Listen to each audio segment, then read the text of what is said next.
नमस्कार जंटू में स्वागत है आपका। मैं हूं योगेंद्र। आप देख रहे हैं खास खबर। खास खबर में हम बात करेंगे फ्यूल रेट्स की। एक तरफ डीजल पेट्रोल के दाम आसमान छूने की तैयारी में है, उस दूसरी तरफ रुपए का मूल्य गिरता जा रहा है डॉलर के मुकाबले। ये जो चीजें बनी हुई हैं, इसको देखते हुए भविष्य में डीजल पेट्रोल की रेट्स कुछ ही दिन में आपको राहत मिल पाएगी, इसकी संभावनाएं बहुत कम है। वजह साफ है, अंतरराष्ट्रीय मार्केट पे क्रूड ऑयल के दाम बढ़ते जा रहे हैं और डॉलर के मुकाबले रुपए का जो मूल्य है वो कम होता जा रहा है, कीमत कम होती जा रही है। तो ऐसे में आपको राहत तभी मिल सकती है कि फ्यूल सेस कम किया जाए और सरकार जो राज्यों में टैक्स लगा रही है वो अगर विड्रॉ करती है, कम करती है, तो आपको राहत मिल सकती है। लगातार पिछले 10 दिन से अगर हम देखें तो इसका ग्राफ बढ़ता जा रहा है। मुंबई में सोमवार को सबसे ज्यादा फ्यूल प्राइस रहे 86 रुपए 56 पैसे पेट्रोल और 75 रुपए 54 पैसे डीजल के दाम रहे हैं, जो ये कहा जा सकता है कि अब तक के सबसे महंगे और सबसे ज्यादा दाम कहे जा सकते हैं वर्तमान सरकार के। और अगर हम बात करें अगस्त 2014 से अब तक की, तो 10 रुपए 71 पैसे पेट्रोल में और 11 रुपए 49 पैसे डीजल में बढ़ोतरी हुई है। हालांकि अंतरराष्ट्रीय मार्केट को वर्तमान सरकार इसके लिए कारण बता रही है। दूसरा, डॉलर के मुकाबले जो रुपया कमजोर हो रहा है उसको भी एक कारण बताया जा रहा है। खैर वजह जो भी हो, लेकिन आम जनता यह कहती है कि हमें राहत मिलनी चाहिए। हमारा एजेंडा यही है। हम अलग अलग जगह से कुछ लोगों के व्यूज हैं वो भी आपको सुनाएंगे और हमारे पैनलिस्ट हमारे साथ जुड़ रहे हैं, हम उनसे भी चर्चा करेंगे। लेकिन इतना तय है कि आने वाले दिनों में आम जनता के साथ साथ एक सियासत का रूप भी ये फ्यूल रेट्स लेंगे, क्योंकि पहली मर्तबा ऐसा नहीं हो रहा है कि महंगाई कोई राजनीतिक मुद्दा बना हो। इससे पहले भी जब भी कोई सरकार होती है, चुनाव नजदीक आते दिखते हैं तो महंगाई, बेरोजगार, महिलाएं, गरीबी, जो प्रमुख कारण होते हैं, किसान, उनमें से एक महंगाई भी होता है, क्योंकि समय के साथ साथ जरूरतें बढ़ती हैं, प्रोडक्शन आपका कम होता है, तो इससे इजाफा होता चला जाता है। और यही वजह है कि हमेशा राजनीति का ये मुद्दा बना रहा है।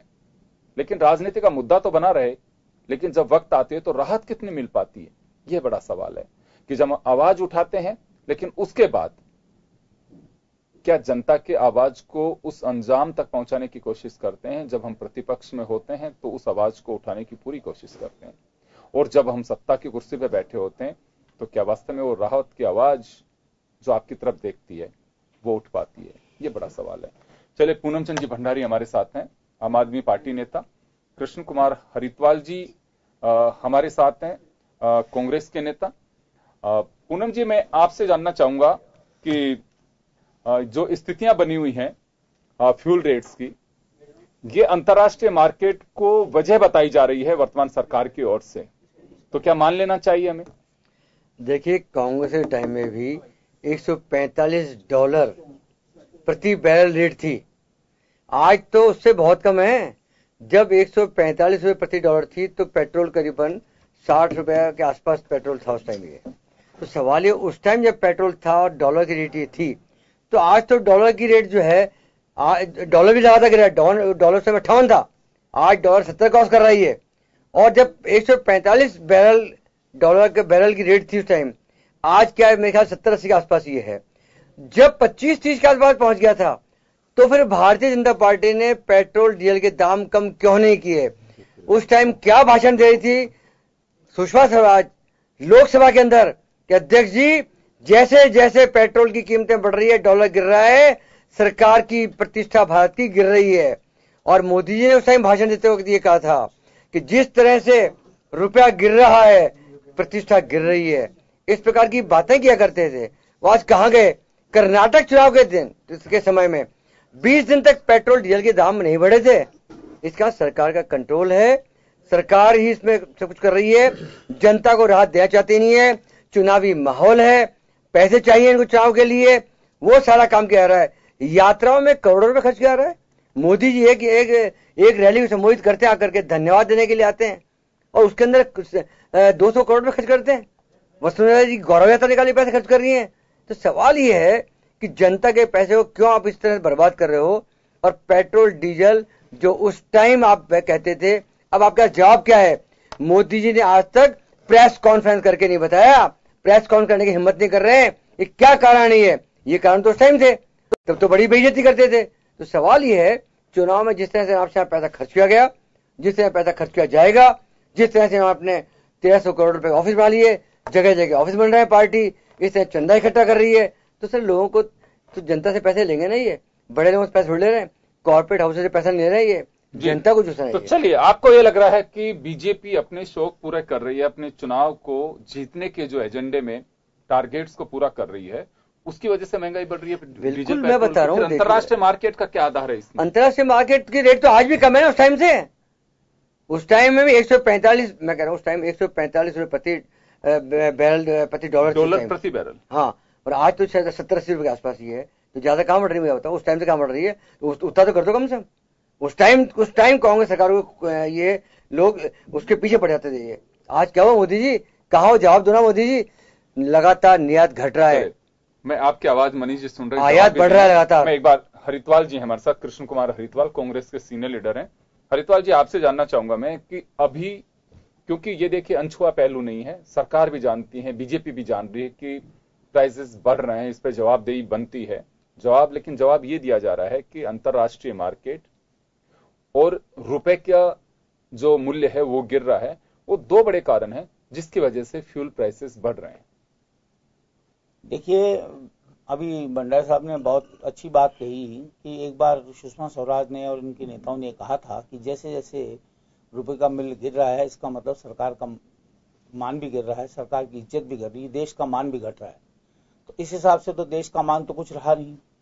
दूसरी बात इन्होंने कही कि लोगों से पैसा, मैं कह रहा हूं जो इस तेल व्यापार को जो संचालित कर रहे हैं, उन लोगों से पता नहीं क्या इनकी सेटिंग है कि जिस वक्त कांग्रेस की गवर्नमेंट थी और पेट्रोल और डीजल दोनों आज से बहुत सस्ते थे, मतलब 40% तो महंगी थी उस वक्त रेट, और पेट्रोल आज से 40% सस्ते थे, तो 80% का डिफरेंस आ गया। ये डिफरेंस क्यों आया? इसके पीछे क्या कारण है? क्या ये नाकाम हो गए हर मामले में, या इतनी स्थिति हो गई है कि व्यापारियों से, बड़े बड़े जो देश विदेशों के जो व्यापारी हैं, जो क्रूड के व्यापारी हैं, जो इनसे व्यापारियों से इस प्रकार का वसूली की जा चुकी है कि उनका भाव नीचे कर नहीं सकते? कोई ना कोई कारण तो भारतीय जनता पार्टी को देना ही पड़ेगा।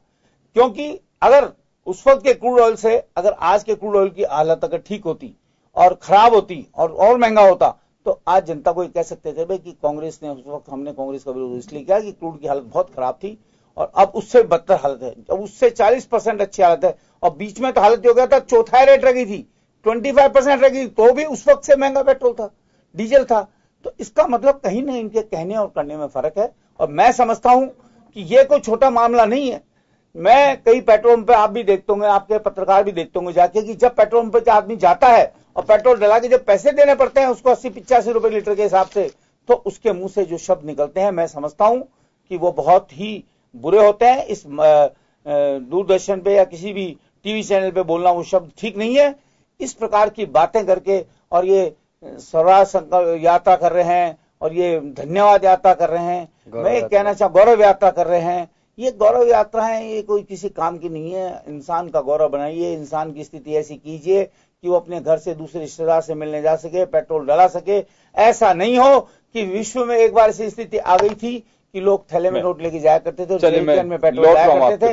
ऐसा अभी आ रहा चाहिए। और मनीष जी से जवाब लेंगे, इसके लिए पूर्ण जिम्मेदार मनीष जी से जवाब लेंगे। मनीष जी, फ्यूल प्राइस आने वाले दिनों में बीजेपी के लिए बड़ा सिरदर्द भी बन सकते हैं, क्योंकि सियासी मुद्दा बनेगा। और महंगाई के लिए कहा यह जाता है कि फ्यूल रेट्स काफी हद तक इसके लिए जिम्मेदार होती हैं। अगर डीजल आपका महंगा है तो, क्योंकि आज भी देखिए 72% जो ट्रांसपोर्टेशन में व्हीकल्स जो चलते हैं हमारे यहाँ, उसमें डीजल काम आता है, 28 और लगभग 23% में पेट्रोल, बाकी में सीएनजी, एलपीजी जो सारी चीजें चलती हैं। ये एक औसतन जो स्थितियां बनी हुई है हमारे, वो है यहाँ पे। लेकिन महज ये कह देना कि क्रूड ऑयल के दाम बढ़ रहे हैं और रुपए का मूल्य जो है डॉलर के मुकाबले कमजोर हो रहा है, इसकी वजह से बढ़ रहा है, तो ये बात तो पहले भी हुआ करती थी, यही तर्क कांग्रेस देती थी, लेकिन उस वक्त बीजेपी से खारिज करती थी। नहीं, ये बात तो योगेंद्र जी है ही कि इन सबके जो निर्धारित करने वाले मानदंड है वो निर्धारित ही होते हैं, उसमें कोई बात नहीं। जब ये फॉरेन करेंसी को और रेक्टिफाई करने की बात होती है, जहाँ पे फॉरेन करेंसी की डिटेल तय होती है या उसकी रेट तय होती है, उसका इंटरनेशनल मार्केट इंडेक्स प्राइस का अपना सेटल्ड लॉ होता है, उसके हिसाब से वो चलता है। दूसरी बात, जो भी कोई रोजगार की उपस्थिति है या व्यापार की वृद्धि, निर्यात आयात में कमी और उन सब का उस पर काम होता है, उस पे तो आप देखेंगे कि बीजेपी की सरकार ने बहुत सारी उपलब्धियां हासिल की है। जो कौन सी उपलब्धि हासिल की भैया? आ रहा हूँ भंडारी साहब, झूठ बोल रहे आ रहा हूँ आपके पास। लेकिन मनीष जी, फॉरेन करेंसी की जो प्रतिष्ठा गिर रही है देश की, आम जन को क्या राहत मिल रही है सर? इस आम जन की राहत की हम बात कर रहे हैं, पॉलिटिकल पार्टीज का इश्यू नहीं है, आम जन की राहत की बात है। इससे मनीष पारिक भी परेशान है, कृष्ण कुमार हरिद्वार भी परेशान है, तो योगेंद्र शर्मा और पूनम चंद भंडारी भी परेशान। मैं एक आम आदमी की बात कर रहा हूं, एक पॉलिटिकल सिनेरियो की बात नहीं कर रहा हूं। इससे राहत कैसे? ये सब चीजें तो कांग्रेस भी कहा करती थी कि सारी चीजें ये चल रही हैं। और आज अगर क्रूड ऑयल के दामों की बात करें तो आप देखें 140 के आसपास, $140 प्रति बैरल तक उस वक्त, 45 तक पहुंचे थे उस वक्त, जब 80 के आसपास पेट्रोल पहुंच रहा था। नहीं पहुंचा था, लेकिन 70 से ऊपर पहुंचा ही नहीं पहुंचा, 75-76 तक भी पहुंचा, मुंबई के अंदर पेट्रोल रहा है। लेकिन आज तो आप 100 का आंकड़ा नहीं छू पा रहे हैं क्रूड ऑयल में। उससे पहले ही 86 रुपए पहुंच चुका है मुंबई में। आज की जो डेट है, सोमवार की मैं बात कर रहा हूं, ये एक हाहाकार मचने वाली स्थिति है। तो इसको मैनेज कैसे करेंगे? जो आप तर्क दे रहे हैं, ये तो 5 साल पहले कांग्रेस के नुमाइंदे भी दिया करते थे, यूपीए गवर्नमेंट में बैठे लोग भी यही तर्क पेश करते थे, लेकिन आप लोगों के गले नहीं उतरता था। अब क्या रास्ता निकाला जाए इसका? नहीं, मैंने 2 बातें बताई आपको कि जो 3 चीजें जरूरी है, पर कैपिटा इनकम की बात है, प्रति व्यक्ति आय जिसको कहते हैं, और जो भी वार्षिक दर और वृद्धि दर है वो, और तीसरी बात महंगाई की दर। इन तीनों में संतोषजनक स्थिति सरकार ने प्राप्त की। अब केवल एक कमोडिटी ये बचती है, जो कि पेट्रोल डीजल की बात अपन कर रहे हैं, उसमें भी जो उनका डिटर्मिनेशन रेट है या पॉलिसी है, उसके आधार पर कंपनियां वो तय करती है।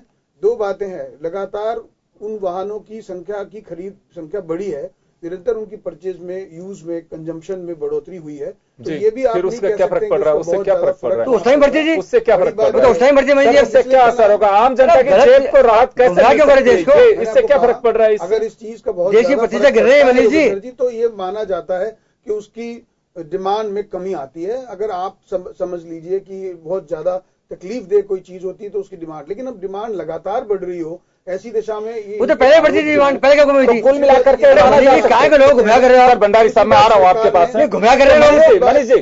कुल मिला के माना जा सकता है कि इस इश्यू के लिए आम जन जिम्मेदार है कि एक व्यक्ति है, घर में 4 गाड़ियां हैं, गाड़ियां खरीदते जा रहे हैं आप, तो फ्यूल जो है वो बढ़ाते जा रहे हैं, लेकिन हिंदुस्तान की पॉपुलेशन तो वही है।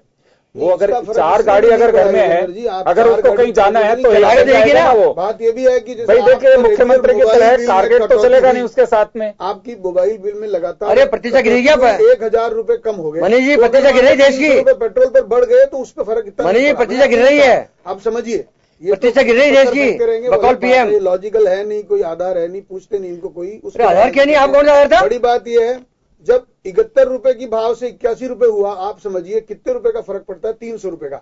मैं आपको कहना चाहता हूँ, मोबाइल बिल में 700 रुपए की कटौती हुई महीने में, 10 रुपए ना, ये फर्क पड़ रहा है। 300 रुपए का फर्क पड़ेगा महीने भर में। मैं ये कहना, एक लीटर जाएंगे क्यों की बात? आप कोई 5000 कमाल कर रहा हो गया, 10 लीटर का हो गया ना यार, कमाल कर रहे हो भाई। दोनों बातें क्या लोगों को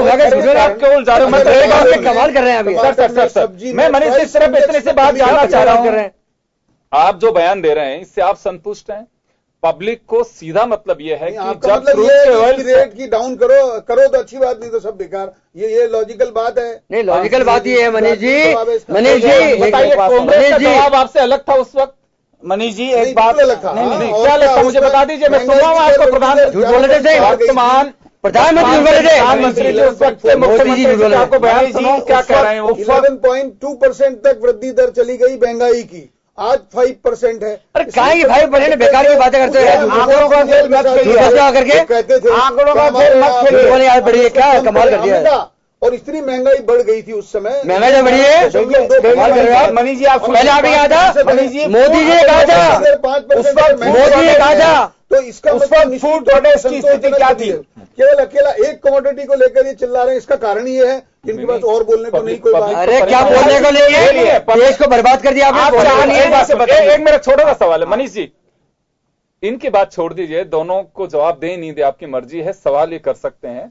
मैं सिर्फ इतना सा जानना चाह रहा हूं, आपकी बातों से लग रहा है कि जनता कोई परेशानी, आप ये कहना चाह रहे हैं डीजल पेट्रोल के दामों से जनता पे कोई सेहत पर असर नहीं पड़ रहा? फर्क तो पड़ता ही है, लेकिन वो जब हाँ। इस मानसिकता के साथ तैयारी उन्होंने की है हाँ। कि अगर आप राफेल खरीदते हैं, अगर आप सड़कें बनाते हैं, अगर हमने 1,35,000 करोड़ रुपए पेट्रोल में बचाए हैं, तो उनके खर्च का हिसाब भी दिया है। कौन हिसाब दिया है? रैंक 1 पेंशन कोई हिसाब दिया? झूठ बोले, नहीं दिया मैंने। करोड़ रुपए झूठ बोले हो, तो ये 1 रैंक 1 पेंशन नहीं दी है। ये तो बात अरे सही है। झूठ बोले, उस जी में समय समाज आप लोग यार कटघरे में क्या खड़ा कर रहे हो, किया समझ गया। आ रहा है? लेकिन देश को बर्बाद कर दिया झूठ बोले करके यहाँ पर के। मोदी क्या करते थे, आप दोषी ठहरा, जब कम हो गए तब मैं खुश नसीब हूँ। अब मोदी जी बदनसीब हो क्या? अगस्ता वेस्टलैंड और 4 राफेल डील हो, क्या इससे बेकार की बातें कर रहे हो? जेब पे उसको ये चाहिए कि मैं जिस वादे के साथ में, देखिए बात यहाँ पे वो है कि आप जब कांग्रेस के टाइम पे महंगाई कम कर ये दी, वादा फ्यूल रेट आप समझिए। सर पेट्रोल डीजल की बात कर रहा हूँ लेकर मैं, बैठे हो। हाँ मैं बता रहा हूँ पेट्रोल कितना नहीं फर्क पूरे देश में पेट्रोल डीजल है, पूरे देश में बढ़ता है। अरे आपके पीएम कहते थे, अरुण जेटली, मनीष जी आपके पीएम कहते थे, पार्लियामेंट में क्या कह रहे थे? योगेंद्र जी इनके पीएम कहते थे डीजल रेट बढ़ती है तो पूरे देश में महंगाई बढ़ती है, किसान भी होता है। हाँ तो 5% आप क्या कहते थे टाइम? तो डांस आपके मोदी क्या कहते थे? चलिए। अरे क्या बदतमीजी बात कर, डांस कहना चाहूंगा। क्या जनता कराई आपको? लॉजिकल बात, डांस से जनता कराई आपको, वसीलों को क्या बातें कर रहे हैं आप? ये बात सुनिए। मोदी कहते हैं, एक मिनट, मोदी कहते महंगाई की दर है, जवाब नहीं, क्या है? वो क्या कहते हैं, मैं खुश नसीब हूँ, पेट्रोल की दाम गिर रहे थे तब तो कहते मैं खुश नसीब हूँ, अब बदनसीब हो गया। अरे पीएम की बात बता रहा हूँ मैं, सुनो पीएम कह रहे थे। मैं एक बात कहना चाहूंगा, बदनसीब पीएम हो गया। सर सुनिए, फरवरी में अमित शाह जी ने एक बात कही थी कि डीजल पेट्रोल के दाम बढ़ रहे हैं, चिंता का विषय है। बिल्कुल है, अभी भी है, मैं सर भी कह रहा सुन हूं। लीजिए, पहले आप सुन लीजिए। तो बिल्कुल नहीं, आप लोगों को चिंता नहीं है, उसके आगे मैं कड़ी बता रहा हूं जनता आपको। बताइए, जनता उन्होंने एक बात बताइए। कही थी कि देखिए गवर्नमेंट अपने स्तर पे फ्यूल सेस लगाती है, लेकिन स्टेट्स अपना टैक्स भी लगाते हैं। भाजपा शासित राज्य इसमें कटौती करें तो जनता को राहत मिल सकती है। मैं आपको ये कहना चाहूंगा कि जब फ्यूल रेट्स कम हो रही थी अंतर्राष्ट्रीय मार्केट में, लगातार इस पे टैक्स में वृद्धि हो रही थी, जिसमें राजस्थान सरकार भी शामिल है। आप कहें तो मैं आपको डेट के अनुसार आंकड़े भी उपलब्ध करा सकता हूं, मुझे 10 मिनट का आप टाइम देंगे तो, और बाकी आप खुद भी जानते हैं सरकार में है। लेकिन अमित शाह साहब ने कहा था, कहा कौन कहेगा कौन? किसी राज्य के लिए आप मुझे कह सकते हैं कि इस राज्य में बीजेपी के मुख्यमंत्रियों ने राहत दी है? एक राज्य मुझे बता दीजिए। फ्यूल रेट्स में सबसे ज्यादा जो आज प्राइस है वो महाराष्ट्र में, मुंबई में सोमवार को सर्वाधिक पैसे 86 रुपए, कुछ 86 रुपए 56 पैसे सबसे ज्यादा आज मुंबई में है फ्यूल रेट्स। इससे पहले भी अगर हम बात करें तो 29 मई को 86 रुपए 24 पैसे भी मुंबई में रही थी। तो किसी मुख्यमंत्री ने ये, अमित शाह साहब के अलावा कौन कहेगा फिर? अगर अमित शाह कह रहे हैं कोई बात, प्रधानमंत्री से डिस्कस करके कहा होगा उन्होंने, क्योंकि एक पॉलिसी का विषय है। क्या वो आज तक किसी ने राहत दी है? ये बात तो उन्होंने करी होगी, मैं आपको कह रहा हूं। नहीं, सारे पेपर्स में चढ़ा तो सार्वजनिक बयान दिया उन्होंने इस बात को लेकर। क्यों नहीं किया ये तो वही बता सकते हैं, लेकिन किसने? नहीं, मैं राज्यों के मुख्यमंत्री की बात करूं, राज्यों को सलाह दी उन्होंने। तो मुख्यमंत्री बता सकते हैं कि इसके बात पे क्या हुआ, परंतु मैं ये बताना चाहता हूं कि जो जितना बात हुई है, महंगाई की बात थी, हमने कहा बहुत हुई महंगाई की मार अब की बार मोदी बहुत कहते थे अभी ये। आप देखिए 5% अगर आप महंगाई की दर को ले आते, अरे किस रेट कम हो जाता ना? आप दादा कौन से भाव कम हो गए, कौन दाम कम हो गए बताइए? बिजली दाम कम हो गए, बिजली दाम कम हो गए, कौन दाम कम हो गए? हरिद्वार जी कुछ कह रहे हैं, हरिद्वार जी कुछ कह रहे हैं। चलिए पारिक साहब, मैं एक बात कहना चाहता हूँ, एक तो अपनी थोड़ी सुधार लीजिए थोड़ा सा, कि अगर किसी मुख्यमंत्री ने कम किए तो गोवा के मुख्यमंत्री ने कुछ पैसे कम किए थे, ये मैं आपकी सूचना के लिए बता देता हूँ। राजस्थान वहां पे कम हुए थे, सबसे पहले उन्होंने दिया था मौका कि भाई हम कम कर रहे हैं, आप लोग भी कम करो। लेकिन सवाल इस बात का नहीं, आप बार बार कह रहे हैं महंगाई की दर 5% रही है। मुझे उस वक्त के दाल भाव देख लीजिए, आज का दाल भाव दीजिए, तो उस वक्त 10% थी, आज 5% कैसे हो गई? उससे ज्यादा भाव है, उससे ज्यादा भाव है, उससे ज्यादा फिर 5% कैसे हो गई? उससे आज भी वही आती है। आप हवाई चप्पल, आप सुनिए, अरे आप सुनिए, समझाना चाहता हूँ, 30 रुपए किलो हो रही है, उस समय 42 रुपए थी। आप यही कम हुआ है? नहीं कम नहीं हुआ। मुझे एक बात बताइए, पेट्रोल के अंदर जो हाहाकार बचा हुआ है, ऐसा कोई आदमी आपके नजर में है जो आपके जानकार हो, जिसको पेट्रोल चाहे छोटा हो, स्कूटर हो, चाहे स्कूटी हो, चाहे लूना हो, मोपेड हो, वो आदमी काम में लेता है? और ये कैसे आपके आंकड़ों के खेल में आप 5% करके दिखाना चाहते हैं कि हमने सस्ती कर दी? ये तो अजी आप हर जगह, आप तो जीडीपी रेट भी बहुत अच्छी बता रहे हो। जब रुपए का मूल्य कम होता है तो महंगाई किसी प्रकार से भी कम नहीं हो सकती। ये दुनिया का सिद्धांत, अर्थशास्त्र का सिद्धांत है। रुपए का मूल्य अंतर्राष्ट्रीय बाजार में रुपए का मूल्य अंतर्राष्ट्रीय मार्केट में बहुत ज्यादा डाउन है। और सकल आप यही समझा, मैं यही समझा रहा हूं आपको कि जो भी कोई भी ऐसी चीज नहीं है जो कि विदेशों में अपन भेजते नहीं है, वहां से मंगाते नहीं है। आप तो एक बात बताइए, आप इस बात को जवाब दीजिए कि सुषमा स्वराज झूठ बोलती थी, उस वक्त के नेता झूठ बोलते थे कि रुपए का मूल्य जैसे जैसे गिरता है, आप मेरी बात सुनिए, रुपए का मूल्य जैसे जैसे गिरता है वैसे वैसे सरकार का मूल्य गिरता है। ये बात सच है। सेटिस्फेक्शन लेवल की बात नहीं कर रहा हूं मैं, जनता के सेटिस्फेक्शन लेवल, जनता की सेटिस्फेक्शन लेवल ये है राजस्थान में कि राजस्थान में आप हर सीट हारे हो जो चुनाव लड़े। इनकम ये पर कैपिटल कोई नहीं जानता, आदमी ये जानता है सुबह उठ के स्कूटर लेके जाता है ऑफिस जाने के लिए। अब आपने नया काम और 80,000 रुपए थी। अब सुनिए आप, ये पेट्रोल के सेस से जो पैसा लिया जा रहा है, अब ये इसलिए लिया जा रहा है कि अब आप जिन लोगों को गलती से कुछ नौकरी दे दी 10-20 हजार रुपए, उन सबको राजस्थान वालों को इकट्ठा करके बताना चाहते हो कि आज से पहले देश में किसी ने नौकरी नहीं दी, हमने नौकरी दी, लाभार्थी हो इसलिए आपका। अरे आपके लाभार्थी भाई जो क्रिकेट एसोसिएशन के मोदी थे वो इंग्लैंड में बैठे हैं, असली लाभार्थी हो तो बुलाते नहीं हो। और बेचारे स्कूल के मास्टर अगर ये जो आए हैं इन लाभार्थियों को बुला के पेट्रोल पे पैसे बढ़ा के उन पे खर्चा कर रहे हो। मैं कह रहा हूं कि जनता को सीधा फायदा पहुंचना चाहिए, चाहे वो पेट्रोल में हो, चीनी में हो, दाल में हो, गेहूं में हो, सब में जनता को सीधा पैसा फायदा पहुंचना चाहिए। ये फायदा नहीं पहुंचेगा तो आपको इसका मैं इतना कहता हूं। ये सुषमा जी सुन लो आप। चलिए अभी विषय ये नहीं है, मैं खुद भी सुनवा सकता हूं, मेरे पास भी है, लेकिन हम इसमें आगे बढ़ेंगे। अभी सुन लीजिए। चलिए मनीष जी के पास में हुई है, मनीष जी देख रहे हैं इसको, मनीष जी बहुत अच्छे से जानते भी हैं। वो करना थोड़ी आया होगा, तो आपको बता दिया मैंने आपको। अरे आपकी क्या कर रही है सुषमा जी? और मोदी करेंगे, मोदी सुन लो आप, ये मोदी जी करें, मोदी जी। अरे सुन लो मोदी क्या करें, अरे सुन लो मोदी जी क्या करें, मोदी जी यही करें। 10 रुपए में एप्लीकेशन लगाने, मोदी क्या करें? देखिए मैं एक बात कहना चाहता हूँ। मोदी जी ने एक भाषण दिया था उस टाइम कि देखो पेट्रोल दाम 2-4 रुपए कुछ कम हो गए थे, 2-3 रुपए, तो कह रहे मैं खुशनसीब हूँ, हैं तो बदनसीब। तो अब मोदी जी बदनसीब हो गए, तो जनता ने कर दिया, खुद मोदी जी के बकौल मोदी जी बदनसीब हो गए, इतने लगातार ये भाव बढ़ते आ रहे हैं। और मैं एक बात पूछता हूँ, अगर रुपए की कीमत गिर रही है डॉलर के मुकाबले में, जिम्मेदार कौन है? सरकार किसकी है? जिम्मेदार आप। और उसके अंदर भी कितनी बड़ी बड़ी बातें करते थे आप जानते नहीं। मैंने तो अरे क्या पर कैपिटा इनकम होती है? अरे मुझे तो बताओ ना आप, रुपए की कीमत गिर रही है, देश की 25 गिर रही है, मोदी जी 25 गिर रही है, आप बदनसीब हो गए हो, बदनसीब हो गए, देश में गिर रही है। की बात है, एक अच्छी बात है, आपको स्वीकार करना चाहिए आकर के क्या हमारी गलती है, हमारी नीति गलत है, हमारी नीति गलत है, हम आर्थिक में फेल हो गए, आर्थिक नीति में फेल हो गए। दिखा देगी आपको। आपने देखिए मेरी बात सुनिए, 50 सीट नहीं सुनिए सर भंडारी साहब, या तो इस देश को, या तो सर ये मान लेना चाहिए कि राजनीतिक दल चुनाव से पहले कुछ और कहते हैं, झूठ बोलते हैं। तो सर एक बात सुनिए इस पर कम हुई है। अरे सर आप एक बात सुनेंगे क्या? आप बात तो सुन लीजिए। नरेंद्र मोदी साहब जब रुपए डॉलर के मुकाबले रुपया कम हो रहा था तो ये कह रहे थे कि बहनों भाइयों समझना होगा, हिंदुस्तान निचले स्तर पे जा रहा है, ये कहा करते थे। आप कहें मैं सुना सकता हूँ, जरूरत है क्या? ये इकोनॉमिक्स बता रहा हूँ ना मैं। मत बताइए 69 कमोडिटी मनमोहन सिंह से ज्यादा मुझे नहीं लगता कि इकोनॉमी स्ट्रॉन्ग है, तो वो भी चला रहे होंगे ना। क्या करेंगे? तो फिर आप लोग ये 11% पे ले गए। अरे सर जब ये बताइए कि बोल रहे हो, ये तो नहीं 75 रुपए जब पेट्रोल डीजल की रेट बढ़ रही थी तो भारत बंद कर दिया था। स्वीकार करा है ना। हाँ तो फिर सर तो 1,00,000 राहत मिल पा रही है, बचाए हैं सर। कह रहे हैं ना ये सरकार ऐसी बिल्कुल ट्रांसपेरेंट सरकार है, ज्यादा ट्रांसपेरेंट है, पानी की तरह दिखती है सरकार, इसमें कोई बात नहीं है। हमने कह रहे हैं ना 1 करोड़। कौन से रेलवे क्या कम कर दिया, कौन सा बस का क्या कम कर दिया, कौन सी स्कूल फीस कम कर दी?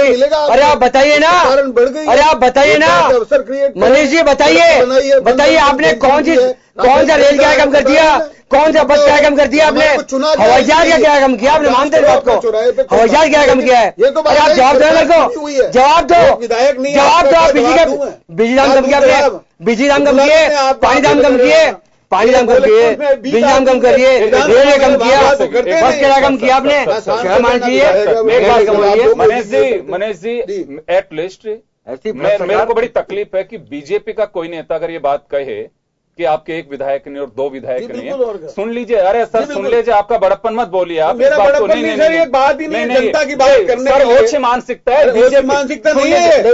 आप रिसर्च करने के लिए एक अहंकार है आपका। अरे मेरा अहंकार नहीं है, दो सीट आपने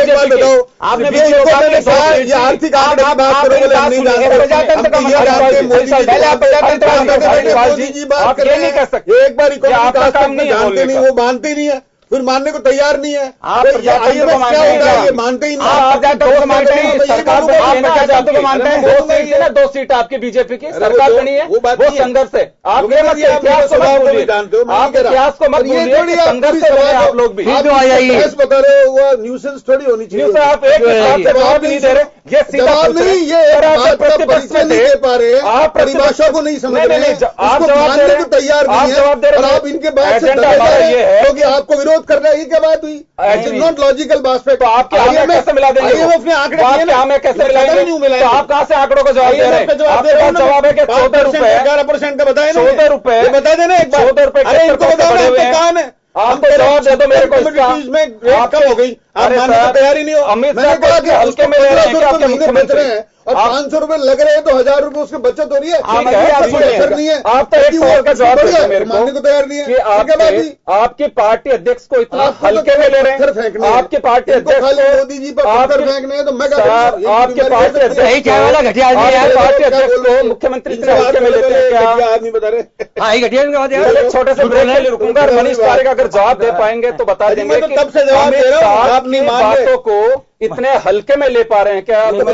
मनीष जी ऐसा जवाब दो बातों का जवाब तो आपको देना ही पड़ेगा। मैं तय करूंगा क्या? नहीं, आपको 2 बातों का जवाब देना पड़ेगा। रेट कम क्यों नहीं करी है, क्या बात हुई? ये कोई बात थोड़ी है।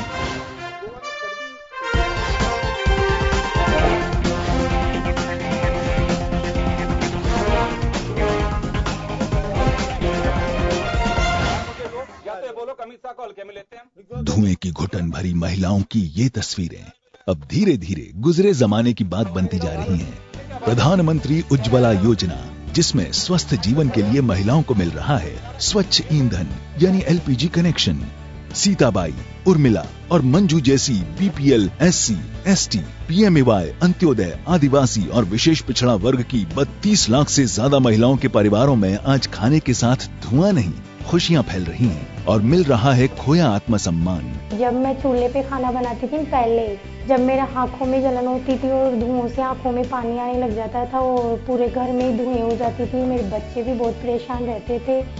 और अब मेरे को गैस मिल गई तो मैं गैस पे खाना बनाती हूँ और मेरे फ्री टाइम में मैं बच्चों को भी पढ़ा लेती हूँ, मैं खुद भी तैयारी कर लेती हूँ। और ये अच्छा काम किया मोदी जी ने सबके लिए, इसके लिए मैं उनको धन्यवाद बोलती हूँ।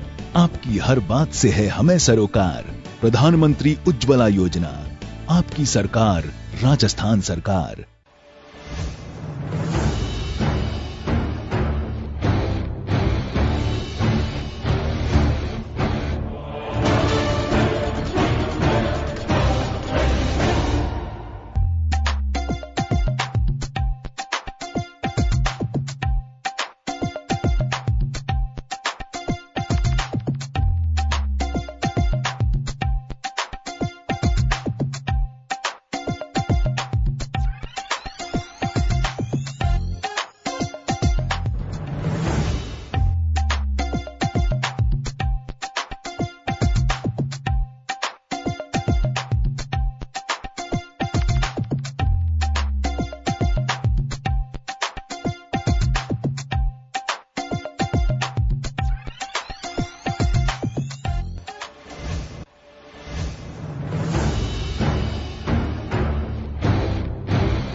पैंसठ साल से चली आ रही थी बनती बिगड़ती जिंदगी।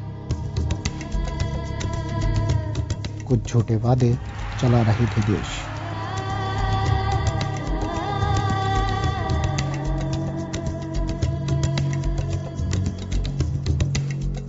ऐसे ही कुछ वादों से बनती बिगड़ती आ रही थी हमारी किस्मत। शुक्र है हर खबर से बाखबर हैं हम, क्योंकि हर वादा झूठा नहीं होता।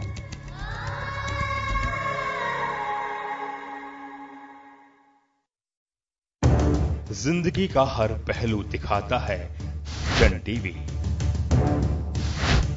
शख्सियतों से होती है मुलाकात, बहती है सुरों की गंगा राग और ताल के साथ। मन को पावन करता तीरथ, भुलाता सारा अभिमान। हम करते हैं नारी युग का सम्मान, जगमगाते हैं मनोरंजन का संसार, लगाते हैं यादों का अंबार। खेलों से बढ़ जाती है मन की रफ्तार। हम हैं आपके दिल की आवाज, जन टीवी, जन जन की आवाज।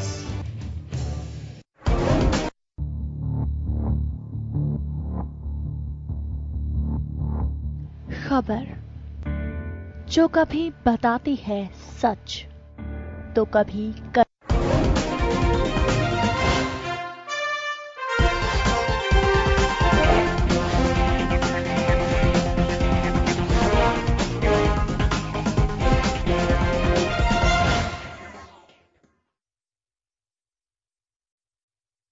एक बार फिर आपका स्वागत है। आप देख रहे हैं खास खबर। बात कर रहे हैं फ्यूल रेट्स के इजाफे की।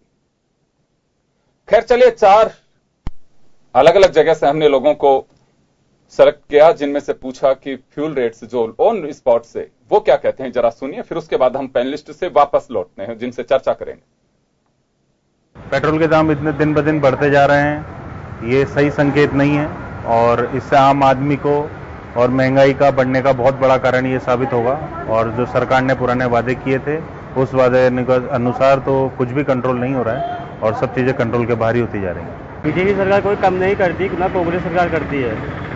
आज के टाइम पे मैंने 60 रुपये लीटर पेट्रोल भराया था 2 साल पहले, आज के टाइम पे हो चुका है 80 रुपये लीटर। तो कम होना चाहिए, कम तो होना ही चाहिए। कम से कम आम आदमी को बहुत परेशानी होती है। आज हमने 30 रुपये का पेट्रोल भराया है, कभी जिंदगी में 30 रुपये पेट्रोल नहीं भराया हमने आज तक। देखिए, वैसे तो डेली बेसिस पे बढ़ना तो गलत है। पहले 15 दिन में 20 दिन में बढ़ता था, वो ज़्यादा बेटर था। या 2-3 महीने में गवर्नमेंट जब हाइक लेती थी वो ज़्यादा बेटर था। डेली बेसिस पे आदमी नोट भी नहीं करता है। जैसे हमें 100 रुपये का या 200 रुपये का जैसे ही भराना होता है, या 500 रुपये का, या जितना भी एक राउंड फिगर में भराते हैं। तो नॉर्मली नोटिस भी नहीं करते हम लोग, तो कितने का भराया जा रहा है, कितने का नहीं हो रहा, कितना आ रहा है। पेट्रोल डीजल की कीमतें कभी 20 पैसा बढ़ जाती है, कभी 25 पैसा बढ़ जाती है। महंगाई बढ़ती जा रही है, कभी डाउन होने का नाम ही नहीं है। और डेली की डेली कभी कोई रेट, कभी कोई बढ़ जाता है, कभी कुछ बढ़ जाता है, पता ही नहीं। सरकार को क्या करने की जरूरत है? सरकार को सर सबसे पहले इसको जीएसटी में लाया जाए और जिससे इसकी परसेंटेज कम हो टैक्स की, और जिससे इसकी कीमतें नीचे आए। तो ये 4 शहरों के 4 लोग जो कह रहे हैं कि डीजल पेट्रोल के दाम इस तरह से बढ़ेंगे तो बहुत मुश्किल होगी, महंगाई की मार बहुत झेलनी होगी। खैर पहले भी बहुत सही महंगाई की मार, लेकिन अभी जो स्थितियां हैं सामने आपके, और यहां कुछ जो बातें हैं मैं आपके साथ में कोट करना चाहूंगा कि डीजल और पेट्रोल, जैसे मैंने पहले भी बताया कि महंगे क्यों रहे हैं, सीधी उसका एक असर जो है अंतर्राष्ट्रीय मार्केट का, और दूसरा गवर्नमेंट के सेस और टैक्स का इस पर असर पड़ता है, जिसकी वजह से आपकी जेब पर इसका भार पड़ता है। कम कैसे हो सकता है? अंतर्राष्ट्रीय मार्केट में अगर यही वैल्यू रहती है, उसके बावजूद अगर आपको राहत चाहिए, सरकार की नीयत पे तय करता है कि वो कितनी राहत दे सकती है। वो तभी संभव है कि अपने फ्यूल सेस और राज्यों को लगने वाले टैक्स उसमें कटौती करे। यहां जब से जीएसटी लागू हुआ तब से एक बड़ा खेल शुरू हुआ कि जीएसटी के दायरे में लगातार इसकी मांग की गई, लेकिन सरकारों ने इसे शामिल नहीं होने दिया, बड़ी चालाकी के साथ में। क्योंकि सरकार, स्टेट गवर्नमेंट जानती है कि हमारा अपना जो टैक्स है वो एक बंदिश में होगा और उसकी वजह से बड़ी मुश्किल आ सकती है। अगर जीएसटी में एक बार अगर शामिल ये फ्यूल प्रोडक्ट्स होने लगे तो उसके बाद में विड्रॉ करना बड़ा मुश्किल होगा, ये जानते हैं। एक स्लैब बना हुआ है, उसके बाद आप जा नहीं सकते, लेकिन इसको लिकर को बिल्कुल फ्री छोड़ दिया। उसकी वजह से राज्यों के सामने खुली छूट हो गई कि आप कितना भी टैक्स बढ़ा सकते हैं। रोचक बात यह रही कि जब जब अंतर्राष्ट्रीय मार्केट में फ्यूल प्राइस क्रूड ऑयल के दाम कम होते रहे, लेकिन हमारे यहां टैक्स में इजाफा करते रहे। और जब राहत की बात आती है तो कोई सहयोग नहीं कर पा रहा। ये एक बड़ा अंतर इस वजह से देखा जाएगा। हालांकि बीजेपी के नेता, बीजेपी केंद्र सरकार, स्टेट गवर्नमेंट्स जहां भाजपा शासित हैं, उनका सीधा दावा है कि अभी आपने मनोज पारिक जी को ब्रेक से पहले सुने, बड़े आंकड़ों की बात कर रहे थे, लेकिन जब आंकड़ों की बात आरबीआई के 99.3% मनी जब सिस्टम से आउट होने के बाद में जमा होती है तो उससे पल्ला झाड़ती है सरकार कि नहीं आरबीआई से पूछिए। 0.7% ही जमा है कि भाई ब्लैक मनी कहां चली गई, तो उस पर बीजेपी जवाब नहीं देती है। लेकिन जब आंकड़ों की बात आती है कि आरबीआई और नीति आयोग के आंकड़े हैं तो उस पर यकीन किया जाता है, लेकिन सीएजी की रिपोर्ट आती है तो चाहे बीजेपी हो कांग्रेस हो, उस पर यकीन नहीं करते हैं कि नहीं ये तो सब बेकार की चीजें। लबोलवाब यह है कि गवर्नमेंट बदलती है, चेहरे बदलती है, लेकिन नियत और नियति वही रहती है जो आमजन को परेशानी में डालती है। जो आज जवाब बीजेपी के नेता देते हैं वही जवाब कांग्रेस के नेताओं की ओर से मिलता था, खासकर महंगाई और फ्यूल रेट्स पे। जो अभी मनीष पारिक साहब को आपने सुना, यही जवाब अगर उस वक्त के हों तो कृष्ण कुमार झरीतवाल साहब की तरफ से मिलेगा। यही भाषा उस वक्त के यूपीए गवर्नमेंट के नेताओं की तरफ से होते हैं कि जादू का डंडा नहीं है जो हम इसको कम कर देंगे, जो आज बीजेपी के नेता भाषा बोल रहे हैं। यानी कि आम जनता को तय कर लेना चाहिए कि आपका फीसना तय है, आपको किसी तरह की राहत कोई सरकार नहीं दे सकती। विकास के दावे किए जाते हैं, एजेंडे में बताया जाता है कि टैक्स देंगे तभी तो विकास होगा, लेकिन विकास के साथ साथ उस चोरी के रास्ते जब निकल जाते हैं जिसकी वजह से एक कहें कि आपकी जेब पे असर पड़ता है, गवर्नमेंट चाहे कोई भी, उसको लीकेज को कौन रोकेगा। और यही बड़ी वजह है कि फ्यूल रेट्स को सरकारें रोक नहीं पाती हैं, क्योंकि ब्यूरोक्रेट्स के हाथ में खेलती हैं। ब्यूरोक्रेट्स जैसे चाहते हैं वैसे सरकार को मोड़ते हैं। केवल तब तक आप पॉलिटिकल पार्टीज के नेता हैं वॉलेंटियर के नाते हैं जब आप प्रतिपक्ष में हैं। जैसे आप सत्ता की कुर्सी में बैठते हैं तो आप एक उस जंजाल में फंस जाते हैं जो कहा जाता है कि सत्ता में बैठा हर व्यक्ति आधा अंधा होता है, जिसे वो दिखाई नहीं देता है कि मैं पहले करके क्या आया हूं, कैसे यहां तक पहुंचा। वो तमाम चीजें खारिज कर दी जाती हैं और सिर्फ एक चीज नजर आती है, जो ये होता है कि ये करना है तो ऐसा करना ही पड़ेगा। हरिद्वार जी आप बीच में बोल रहे थे कुछ। हाँ, मैं ये कहना चाहता हूं, मेरे भाई मनीष जी ने ये बात कही कि इनका एक भी विधायक नहीं है और ये इतनी बात बोल रहे हैं। लोकतंत्र का मतलब ये है किसी का विधायक होना नहीं होना, एक वोट का अधिकार, यह भारत का एक नागरिक किसी भी बात के लिए अपने अभिव्यक्ति रख सकता है, पहली बात। और इस बात के लिए घमंड नहीं करना चाहिए कि हमारे 20 एमएलए, पहले तो मैं बताया था हमारे 20 नहीं, हमारे 25 एमएलए, आप 5 की गलती इसमें भूल गए, चलो कोई बात नहीं, हमारे 25 एमएलए। और देश के अंदर आपकी जितनी बुरी स्थिति एक टाइम थी, ऐसी स्थिति कभी किसी की नहीं, लेकिन किसी ने इसके लिए टैक्स नहीं किया। इसके लिए किसी को दम्भ की जरूरत नहीं है। सवाल यह है, जैसा अभी योगेंद्र जी बोल रहे थे, आपने भी कहा कि टैक्स का और आपस का सिस्टम बैठा किसका करते हैं। सीधी सी बात है, पिछले 10 साल के अंदर कांग्रेस और भारतीय जनता पार्टी राज में सबसे ज्यादा क्रूड ऑयल की कीमत सबसे सर्वोच्च स्तर पर उस टाइम रही जब कांग्रेस की सरकार थी, और सबसे निचले स्तर पर पिछले 20 साल में वो अब गई है जब भारतीय जनता पार्टी की सरकार थी। लेकिन फिर भी डीजल और पेट्रोल लगातार बढ़ते जा रहे हैं। इसके पीछे कौन दोषी है, ये बात किसी को समझने की जरूरत नहीं। इसके पीछे सीधे भारतीय जनता पार्टी और उनके मैनेजमेंट के आदमी दोषी हैं। टैक्स बहुत ज्यादा बढ़ा दिए। आपने शराब और पेट्रोल को एक अपना लिया। शराब मैं समझता हूं कि आप पैसा ले रहे हैं, चलो शराब से कुरीति सुधर जाएगी और भी कुछ हो जाएगा, लेकिन पेट्रोल तो गरीब से गरीब और अमीर से अमीर आदमी, हर वर्ग का आदमी लेता है। इस पे आपको कोई ना कोई बड़ी कार्रवाई करके, जो जनता पिस रही है उस पर आप ये ना कहें कि हमने मोबाइल सस्ते कर दिए। मोबाइल में सरकार का कोई लेन देन नहीं होता। बहुत ज्यादा लोग जब मोबाइल लेने लग जाते हैं, मोबाइल रखते हैं, मोबाइल कंपनियां एक दूसरे कंपटीशन में 3 महीने का ये पैकेज है, 2 महीने का पैकेज है, कुछ दिनों में तो स्थिति यह आ जाएगी कि आपको मोबाइल में ऐड सुनना पड़ेगा, मुफ्त में देंगे आपको, तो उसमें सरकार का कोई योगदान नहीं है। लेकिन पेट्रोल पे जिस पास से टैक्स और सेस लगा के जनता के कुठाघात कर रहे हैं। और आप एक बात समझ लीजिए, कितने भी आंकड़े समझाते कि देश प्रगति पर है, आप कितने ही हमको समझा दीजिए कि देश प्रगति पे हमने ये आंकड़े हैं, इतनी हमारी महंगाई दर हो गई, इतनी हमारी जीडीपी बढ़ गई, लेकिन इस हिंदुस्तान का आम आदमी इतनी इकोनॉमिक समझता है कि जब देश के अंदर रुपए का ह्रास हो रहा हो, रुपए का मूल्य गिर रहा हो, तो देश किसी प्रकार से भी ऊपर नहीं उठ सकता।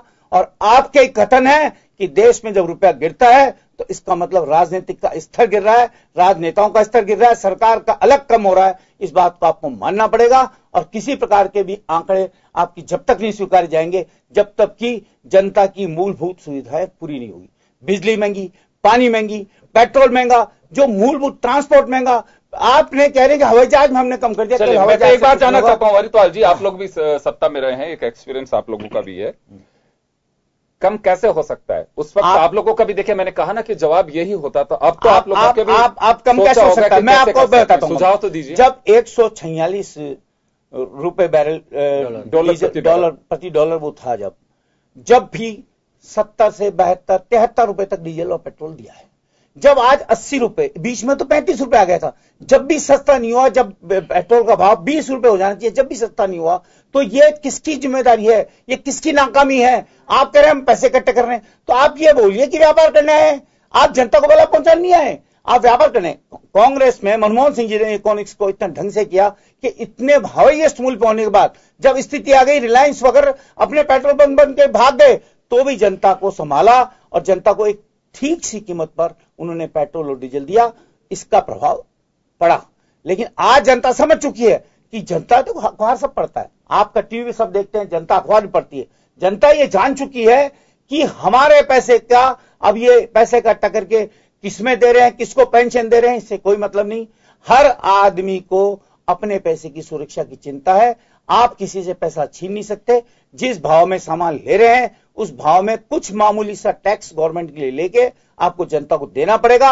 अगर ये पेट्रोल और डीजल के दाम कम नहीं हुए, सब चीजें महंगी होगी, आपका ट्रांसपोर्ट महंगा हो जाएगा। जैसे आप कह रहे थे ट्रांसपोर्ट, ट्रक को अगर सब महंगे हो जाएंगे, अब ये बताइए जब ट्रक का भाड़ा महंगा, ये सब महंगा, तो ये सस्ताई कैसे कर रहे हैं? ये आंकड़ों का खेल बंद कीजिए और स्वीकार कीजिए कि हम सरकार चलाने में नाकाम है और इस प्रकार की स्थितियों को मानिए, तो मैं सब ठीक रहूंगा। लेकिन मैं फिर भी इस जनता पे और जनता को विश्वास दिलाना चाहता हूं कि आज जन्माष्टमी का बहुत अच्छा दिन है। जन्माष्टमी आप सबको मंगलमय हो और भगवान से यही प्रार्थना करो कि हे भगवान हमारे कैसे न कैसे इस महंगाई से निजात दिलाए। इसके लिए जो भी भगवान करना चाहे वो ठीक है। एक बार पुनः मैं आपको कहना चाहता हूं कि जैसे भी भगवान चाहे वो करे वो, लेकिन इस महंगाई से निजात मिले। मनीष पारिक जी कह देंगे जन्माष्टमी को डीजल पेट्रोल के दाम कम करवाए, तो ये भी प्रार्थना कर देंगे कि अंतर्राष्ट्रीय मार्केट में कम करा दीजिए। समृद्ध को न दोष कहते हैं ना, समृद्ध को तो न दोष गोसाई कहते हैं ना, तो दोष समृद्ध को गोसाई नहीं, इसमें तो ये समृद्ध भी है, करने वाले भी है, सब कुछ। इनको दोष कहेंगे, उनको, इनकी जनता, इनके तो उनको तो कुछ है नहीं। ये सरकार दोषी है, वसुंधरा दोषी है, मोदी दोषी है, पेट्रोल मिनिस्टर दोषी है। अब इनकी स्थिति है कि 6-6 महीने इनके अध्यक्ष नहीं बनते। आप हालत बड़ी खराब है। पार्टी का सिस्टम, पार्टी का सिस्टम, जब एक बात सुनिए, जब पार्टी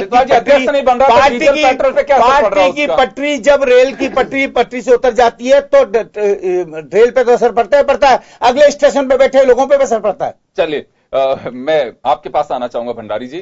खैर चलिए, आपका तर्क है कि अध्यक्ष, ये देखो एक लोकल इश्यूज हो सकते हैं, लेकिन बड़ा गंभीर विषय है कि पूरे देश के सामने फ्यूल प्राइस बड़ा एक परेशानी का कारण बनी हुई है, क्योंकि जिसकी जेब से पैसा निकलता है सीधा इकोनॉमिक्स समझते हैं, ना कोई आंकड़े समझना चाहता है ना कुछ। व्यक्ति ये जानता है कि मेरी जो पगार मुझे मिल रही है उसमें से मेरा काम चलने के अलावा 2 पैसे मेरे पास में बचने चाहिए, उसका इकोनॉमिक्स ये है। सीधा वो जानता है कि पैसा बच रहा है, मैं खाना भी खा रहा हूं, फिर भी मेरा काम चल रहा है। उसके समझ में ये आनी चाहिए, उसको कोई मतलब नहीं है कि महंगाई कितनी है कितनी नहीं है।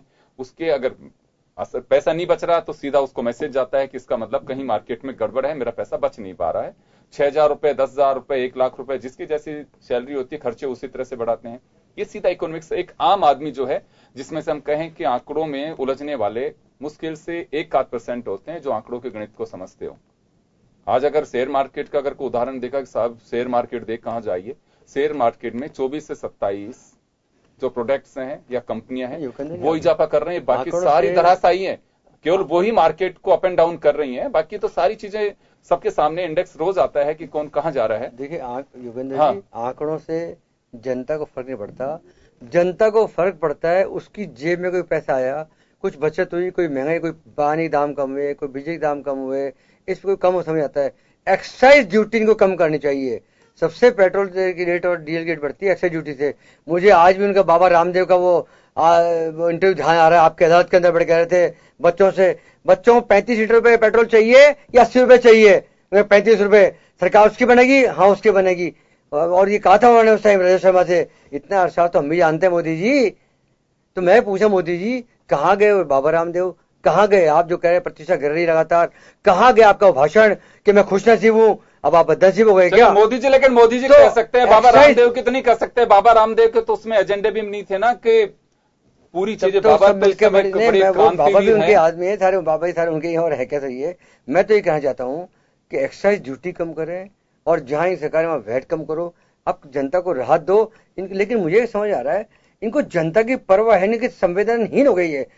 मतलब यूपी में 125 बच्चे मर गए, ऑक्सीजन से कोई फर्क नहीं पड़ रहा, या घोड़ा यात्रा निकल रही है। हाँ मैं वही कह रहा हूँ, मतलब आप बताइए मोदी जगह जगह सभा करके करोड़ों में बात कर रहे हैं, अपनी ड्रेस में खर्च कर रहे हैं, बाहर घूमने में खर्च कर रहे हैं। अरे मोदी जी बाहर घूमना बंद करो, एक्सपोर्ट कैसे बढ़े वो कोशिश करो, रुपया कैसे ऊपर आए वो कोशिश करो। वो तो आपको ध्यान ही नहीं, वो समझ आती नहीं। पहले तो बड़ी बड़ी बातें करते थे, बड़े अरसा से खुद बन रहे थे, अब क्या हुआ मोदी जी? तो मैं कह रहा हूं लगातार देखिए निर्यात लगातार गिर रहा है। चलिए अब मैं सवाल पूछ लूं एक मनीष जी से। मनीष जी मेरा एक सिंपल सा सवाल, आप सवाल को ध्यान से सुनिए, क्योंकि सवाल यह है कि जब सवाल खड़े किए जाते हैं तो उस वक्त हम कुछ अलग हमारी नियत होती है, हमारी सोच होती है, और जब हम सत्ता में बैठते हैं तो सोच बदल जाती है। मैं मोदी साहब का जो जिक्र कर रहा हूं वो यही कह रहा हूं, आपने भी सुने होंगे बहुत सारे स्पीच, उन्होंने बड़े ताली पीट करके वो कह रहे हैं कि मूल्य जो कैसे गिर रहा है ये बड़ा चिंता का विषय है, और बांग्लादेश का नहीं गिरता, पाकिस्तान का नहीं गिरता, श्रीलंका का नहीं गिरता, ऐसा चीन का नहीं गिरता, ऐसा क्या हो रहा है कि हिंदुस्तान का रुपये का में इतनी गिरावट आ रही है, डीजल पेट्रोल के दाम बढ़ते जा रहे हैं। दोनों को वही किया था, और आज परिस्थितियां एक ऐसे मोड़ पे आकर के खड़ी हो गई हैं कि जो मोदी जी उस वक्त कह रहे थे आज उनको भी इन सब चीजों का सामना करना पड़ रहा है। तो उस वक्त की सोच में और आज की सोच में ये अंतर कैसे आ रहा है? नहीं, ये तो मानदंड मैंने आपको कहा, अंतर्राष्ट्रीय मानदंडों के आधार पर जो कुछ तय होता है सरकार उसके प्रति जवाब देंगे। जो भी देंगे, लेकिन आप ये तो मानेंगे पहले की जो लाचार सरकारें थी कि हमारे पास पैसे ही नहीं है, खजाना खाली है, ऐसी बातें करने वाले गहलोत जी, और आप लूटे हो यार, लूटे मनमोहन सिंह जी जनता को लूट रहे हो, वो जमाना बदला है। पहले सरकार को अब ये आप देखेंगे कि पहले पैसे कमाने पड़ते हैं। छोटा सा सवाल है सर, एक छोटा सा सवाल, मैं ये लोग नहीं पूछेंगे, मैं ही कर रहा हूं आपसे सवाल। सर आपने कहा कि पहले अशोक गहलोत हाथ फैलाया करते थे, खजाना खाली था। आप मुझे छोटा सा अभी आप ये कह रहे थे, हाँ कहते थे वो, बिल्कुल मैं सहमत हूं आपकी बात से। आप कह रहे हैं, मुझे इतना सा सवाल का जवाब दे दीजिए कि किसानों का कर्ज माफ करने के लिए अभी तक लोन ले रहे हैं बैंक से, लोन जो लिया जा रहा है इसके चुकाने की व्यवस्था राजस्थान सरकार के पास नहीं है। अगर इसमें कहीं झूठा हूं तो आप जाके ईमानदारी से पता करिए। सर सुन लीजिए, सर मेरी बात तो सुन लीजिए। तो यही है क्या हुआ सर, आपके पास में 5,000 करोड़ रुपए, सर 5,000 करोड़ रुपए नहीं है, 5,000 करोड़ रुपए किसानों को देने के लिए नहीं है। अब 1,500 करोड़ 2,000 करोड़ रुपए जो बजट एलोकेशन था उसमें भी 500 करोड़ से 700 करोड़ गए मनीष पारिक साहब। 20,000 करोड़ का नया लोन भी मिल गया। आप समझो, मैं ये कहना चाहता हूँ गहलोत भी कर रहे थे, आप जो कह रहे हैं बात है, एक मुझे तो मालूम है कि विकास के नाम पे आपको लोन लेना पड़ेगा, सही है ये बात। ओवरऑल बजटिंग अलग होती है, दूसरा लोन ले रहे हैं तो भीख मांग रहा है, और आप लोग कर रहे हो विकास के लिए ले रहे हो। अरे जो इनकम में गेन यात्रा में वही बजटिंग है, और ये बीजेपी ने जब से सरकार आई है फिजिकल डेफिसिट में कमी हुई है। मैं ये कहना चाह रहा हूँ। कौन कह रहा है बात? अंतोगत्वा कहाँ से हो गया? बिल्कुल नहीं, गलत जानकारी आप अपडेट करिए, बिल्कुल गलत जानकारी आई है। केवल आप जो पेट्रोल गलत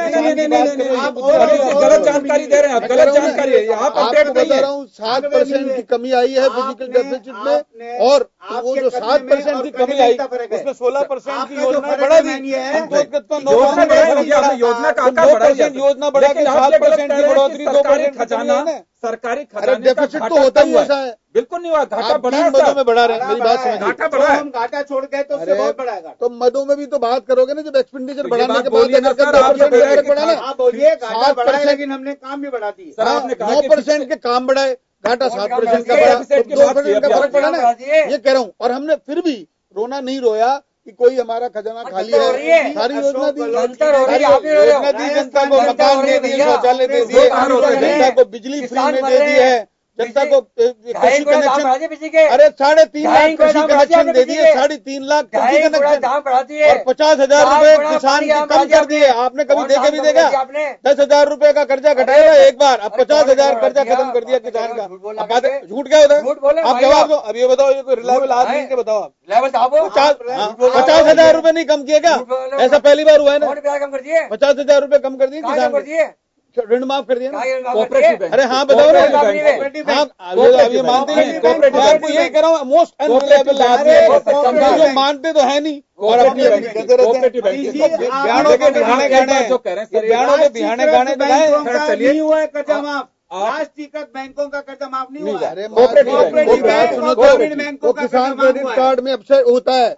अब हमने किसान क्रेडिट कार्ड में, किसान बीमा में 7% पे ले आए। पहले 15% प्रीमियम लेते थे ना, अब 2.4% ले रहे हैं, तो 12% की कमी हुई ना किसानों के लिए। राष्ट्रीयकृत बैंकों में, मेरी बात सुनिए, राष्ट्रीयकृत बैंकों के जब हुआ तो किसान क्रेडिट कार्ड के आधार पर जो किसान बीमा होता है उसमें पहले 14% की प्रीमियम लगती थी, अब 2% की लग रही है, तो 12% का फायदा होगा ना उसको।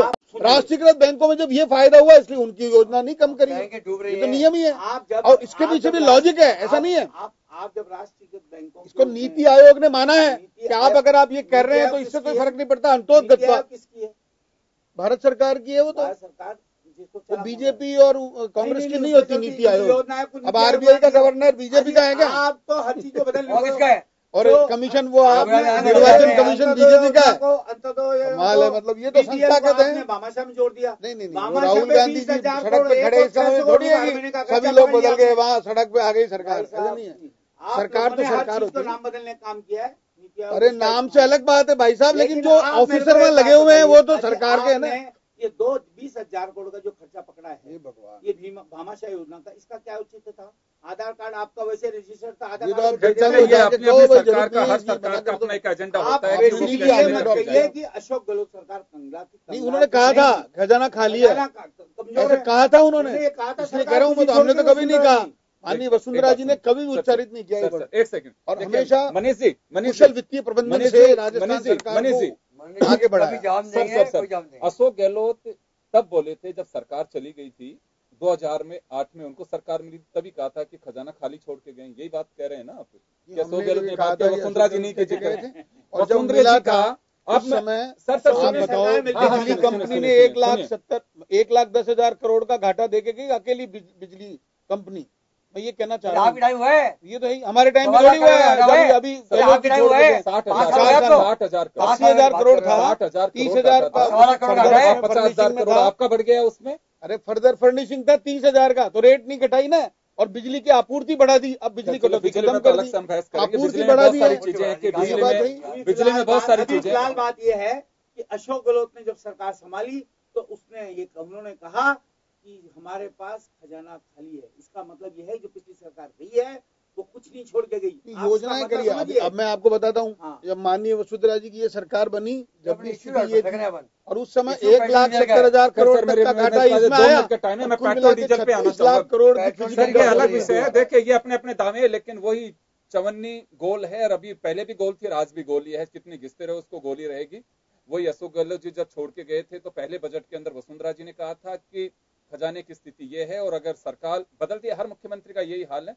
भैरव सिंह शेखावत, हरदेव जोशी, उस दौर को हम छोड़ दें तो उस योजनाओं को आगे बढ़ाते हैं। सबसे पहले किसानों के कर्जे माफ करने के दौरान कहा था उन्होंने कहा था हमारे पास पहले बजट में, पहले गहलोत जी ने कहा ये पहले खाली है, हम किसानों का कर्जा माफ नहीं कर सकते। 2014 में पहला बजट जब आया था तभी उन्होंने जिक्र किया था। पहला बजट 2014 में जब उन्होंने जारी किया था सर, उसी वक्त जिक्र कर दिया था जब पार्लियामेंट के इलेक्शन ड्यू थे, क्योंकि दिसंबर में तो सरकार फॉर्म हुई थी, उसके बाद में बजट सत्र आया था और तभी उन्होंने जिक्र कर दिया था। तो ये तो हर आदमी कहेगा कि अभी खजाना खाली है, क्योंकि अपना प्लेटफॉर्म सब तैयार करते हैं। योजना नहीं रोकी, चले दावा भी अपना अपना है। उन्होंने लेकिन मैं इतना कहना चाहूंगा कि मैंने कारण बताए और कारण कम होने के भी बताए।